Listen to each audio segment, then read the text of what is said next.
Alright, so I think this is recording. Let's take a look at this problem and use the law of sines because we have angle B and the length B, so we have a known pair. But it is the side-side angle case, so we have to be concerned. This is referred to as the ambiguous case. There may be two solutions, two triangles, one triangle, or no triangle for this. So let's make a quick sketch. This sketch may not be to scale because, like I say, there may not be a triangle that is even possible to create with these measurements. So let's see, I've got angle B, I have the length B, and over here 15.8. Okay. So this 12.7 is smaller than the 15.8. Had it been larger, I knew that there would have been exactly 1. So now what I need to do is to figure out if this 12.7 is even long enough to form a triangle.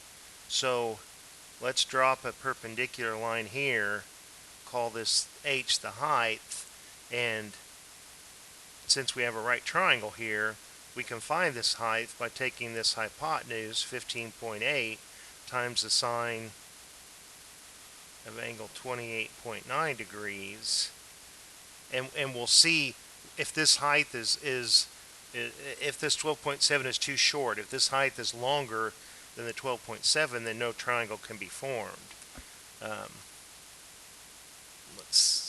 Otherwise it'll be two triangle case. So let's go 15.8 times the sine of 28.9, 7.64. So yeah, the 12.7 definitely covers that length. So this is a two triangle situation. Alright, so let's jump in and find the answer for our first triangle.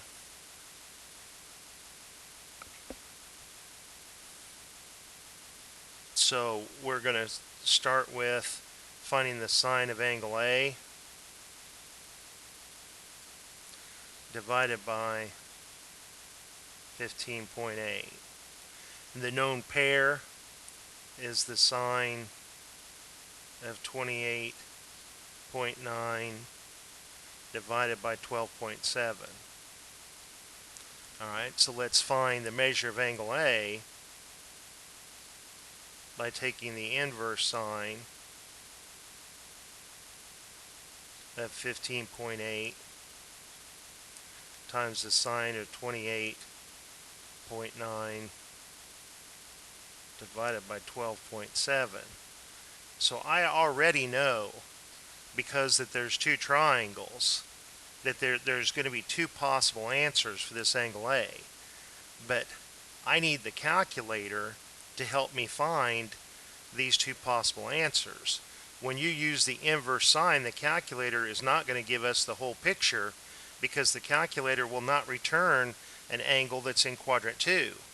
So it won't give us an obtuse angle, an angle that's bigger than 90 and smaller than 180. So it's only going to give me an angle that's between 0 and 90. It's going to keep that second solution hidden from me. That's why I had to recognize before this point came along that I knew that there was two triangles. So let's come in and take the inverse sine of 15.8 times the sine of 28.9 divided by 12.7. Since this is an inverse, divided by, I did not get.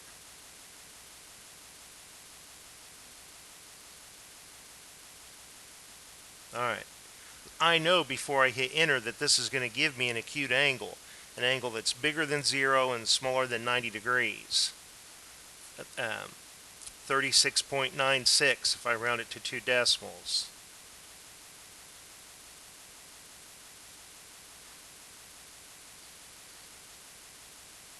There is another angle that is obtuse that has this same ratio. And it's the supplement of this. I can show you right now. If I take 180 minus this 143.04 is going to be my second possibility for angle A, because if I take the sine of that, I'm going to get well, that same rate. Let's see, I don't have. All right, I don't have that ratio, but I can show you 15.8 times the sine of 28.9 divided by 12.7 will be that same decimal number. See?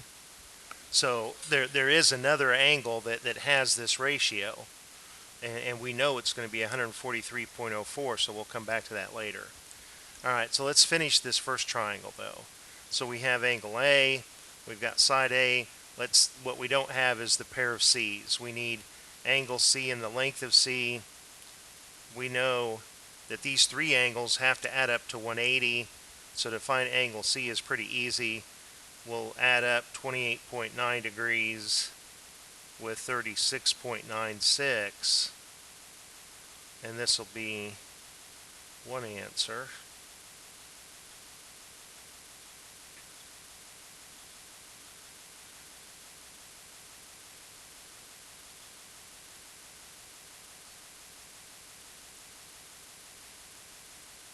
$114.14. And now the length of C, let's take the sine of this angle that we just found, and let's use that known pair.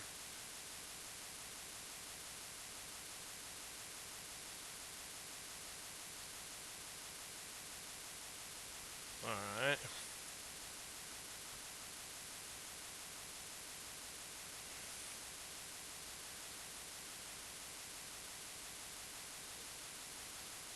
So let's find this length for C by taking 12.7 times the sine of 114.14, close that parenthesis, divide that by the sine of 28.9,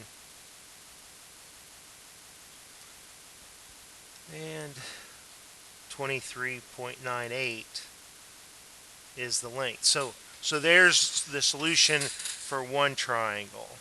We found this 36.96 degrees, 114.14 degrees, and this length 23.98. All right, now for the second possible triangle, we return to what we were talking about before, that the calculator did not give us the angle, the full picture when it came back with this inverse sine. It gave us the angle measure that was in quadrant 1. There's also another angle that has that same trig ratio, and it's the supplement 180 minus this 36.96. It's 143.04. Okay, so now we know that these three angles have to add up to 180.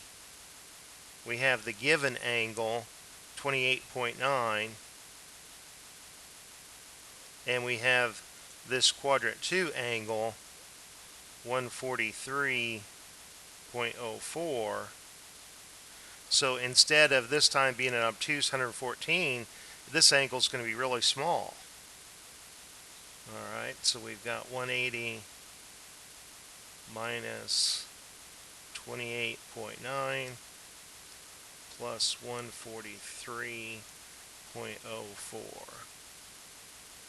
8.06.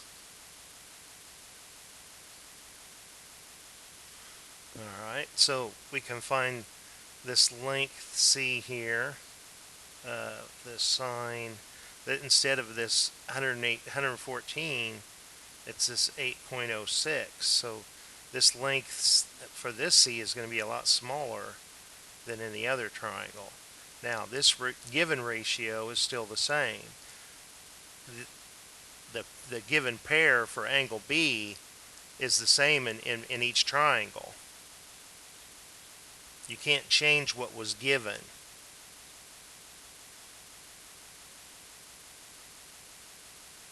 Alright, so let's come back.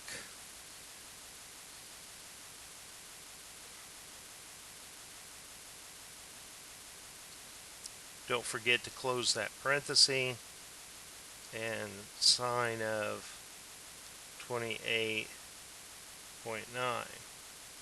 So see how it's smaller? We expected that.